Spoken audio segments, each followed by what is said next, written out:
All right, I'm back with George in my arms for no other reason than his being there whining. He wanted to get up in my arms, but I'll get rid of him. You sweet puppy. I started off by giving you a mission statement and saying, go ahead, use it. And then we spoke about focus for the year that would include all staff members and parents, and it's reading. And then I talked to you about how Maria Montessori believes, as do I, that it takes three things to read. It takes time. We can't rush them. They'll read when they're ready. Two, and it takes a hero, and we all have to be that hero. I don't know why I didn't have one in my life. It ended up being kids. And three, it takes books, and I'd like to talk to you briefly about books. And it's not just books for primary kids. You say, oh, these kids don't have books in their homes, and there's a lot of them that don't. They don't have somebody who reads to them before they go to bed, and there's a lot who don't. It's books across the board.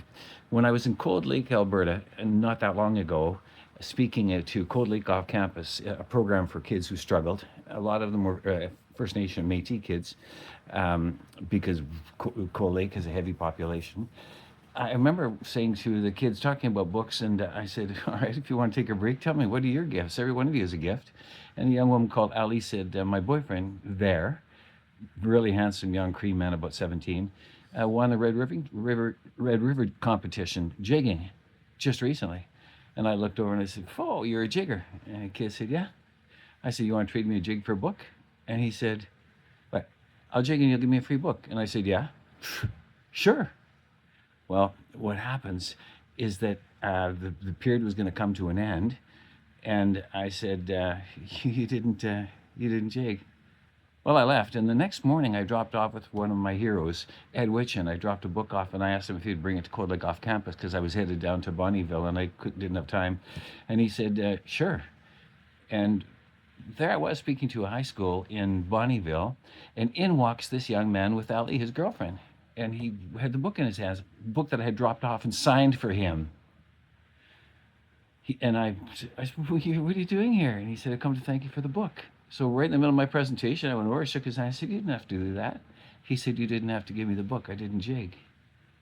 And I said, well, I really did have to. I mean, this is something that you deserve. Is this your first autographed book? And he said, what do you mean? I said, is this your first book autographed by an author? And he said, this is my first book. And I said, or you have no other books? No. And I said, you're 17 years old and you don't have any other books. You don't have a single book. No.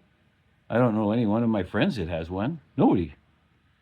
And it just dawned on me, oh man, what chance do we have if, and I saw it as my job to try to get books into their hands, and I see it as your job to make sure that these kids have, not from the library, from your school library, your classroom library, but man, I'd do a fundraiser just to get them to own a book.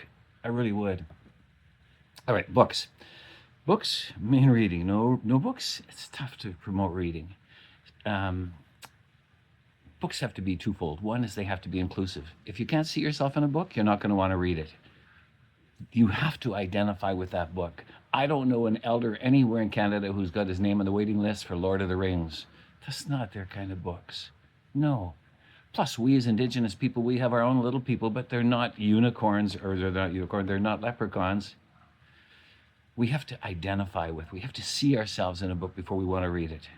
And the second thing is they have to be accessible. Don't give a student a book that they can't read. If they can't read it, they're not going to read it. You have to find something for them that's accessible, which is partially why I like graphic novels and I like, all right, that's pretty self-explanatory. So books, we have to have books that are accessible and books that are inclusive.